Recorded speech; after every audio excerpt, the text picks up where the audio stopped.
Hello and welcome to the Knowledge Source. So in this session we are going to discuss about the hike in the oil prices which is happening from the last 1.5 year, and this has led to a criticism from all aspects of the society. So in this session we are going to discuss about the very purpose and the very reason of rising oil prices in India and what kind of impact it can have on the economy, especially if you talk about the Indian context. So we are going to discuss elaborately about the very purpose and the very reason of the rising prices in India. So before starting this session, I would like to say that you can join us through our Telegram channel and Facebook channel, whose link is being given in the description box also.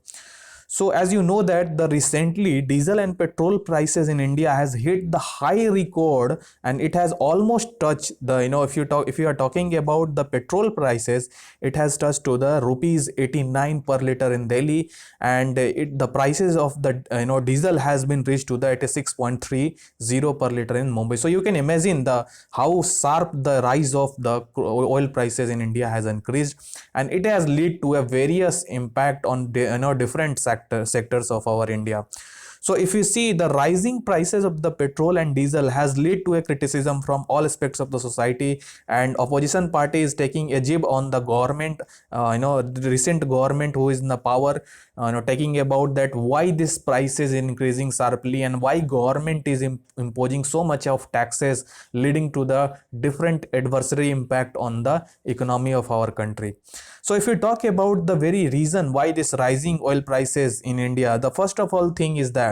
government of India has put a lot of central excise duties. As you know that the price of oil in India is not too much, but the central government and the state government, the way they impose the taxes, it has led to the price that we get as a consumer. So the what is happening now right now is that government of India has imposed an increase in the prices of central excise duties by almost around 32.98 rupees per liter. So this is led to a rise in the oil prices in India. Apart from this, India's import consists of almost around 85% of our total crude oil import in India. So if you see the import has been somehow, if you see the compare from the right from the 2000 to the year 2021 January, if you see through this graph, the rising oil prices and the import of our India, which consists of almost 85%, has been on the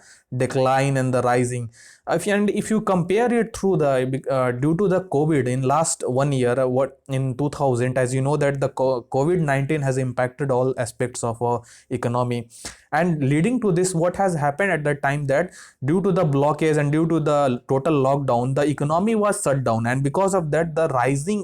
crude oil prices were declined and they were shattered. But the day by day, the when the lockdown is getting over and the people are working to their daily schedule, there is a demand in the oil prices, and this has oil prices, as you know that the total economy is totally dependent upon the demand and supply chain, and when this price demand is increasing, the supply, due to the constraints in the supply mechanism, we are seeing that there is a rise in the oil prices in India. So first, then we are saying that there is a rise of oil prices because of the rising constraints of the total imports that India take, which consist of around 84% of the total import of our oil production.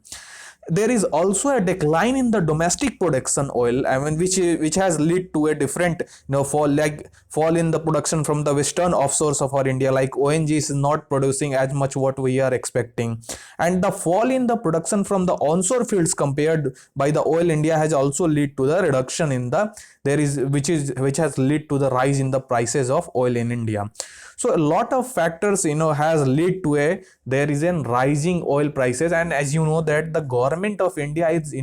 they have a very large deficit of the shortfall of the revenue, and because of it, what government of India is trying to do is that they are extracting some money by imposing the central excise duties on the oil prices, and this has led to a different aspects of different adverse impacts on the people of our country. So if we see that what kind of impact the rising oil prices can create, the first of all thing is that there would be a wide gap in the current account and the fiscal deficit. So what would happen is that government of India would have to pay the more to buy the oil in, like, we suppose we were buying like 40 rupees per barrel crude oil. Now, due to the demand supply mechanisms falling apart, what is happening now is that government of India had to pay 60 rupees per barrel. So this has led to a rising demand of the oil prices all around the world, and which has led to the rising fiscal deficits in India. There could be a more spike in the inflation due to the rising prices. So why it would happen? Because that the different aspects of our society and the day to day consumer durables which we take, this has interlinked with the how the supply mechanism work, and one products is going from one part of our country to the another, and this all go through the transportation mechanism. And if the prices of the oil would ride, then the price of these products will also ride. So apart from this, there will be depletion in the foreign currency reserve. So our foreign reserves will be reduced day by day, because government of India is paying more compared to the the like 1 year before, because the buying the same oil prices, same amount of oil, is now government of India has to pay more, and this will lead to the foreign reserve decline. And this, as you know, that the government of India, when we have to buy the oil prices from other countries, we have to buy from in the dollar form, and this dollar will decrease day by day. It will also lead to the enhancing the external borrowing from the deposit position. So what will government of India, what will happen is that when the forex reserve of our country will reduce, government of India will try another mechanism to buy the oil prices, and this mechanism will be taking money from other countries, taking money from IMF. This may happen in very rarest of rare situation, like it has happened in 1992, when government of India has to go to the IMF to buy some money, so that we can have a oil reserves in our country. So these can also lead to an impact. It is, but ultimately this situation can happen at very drastic moment. And there is also an aspects where government will have to cut taxes and increase minimum support price of the crops. So what will happen is that ultimately government will decide, no, we have to reduce the taxes of our people, and this will lead to a fixing the minimum support price of different crops of our farmers who are producing, and this will ultimately lead to the rupee depreciation, because value of the rupee will decline as compared to the dollar. So this will lead to a rupee depreciation. So all these kind of impact can have a possible impact if we see that there would be a continuous rise of the oil prices, and it can create a very drastic impact on the Indian economy. So I really hope you guys have understood the very concept of the rising oil prices and how it can impact on the Indian economy. So that's it for today. Thank you as always for joining.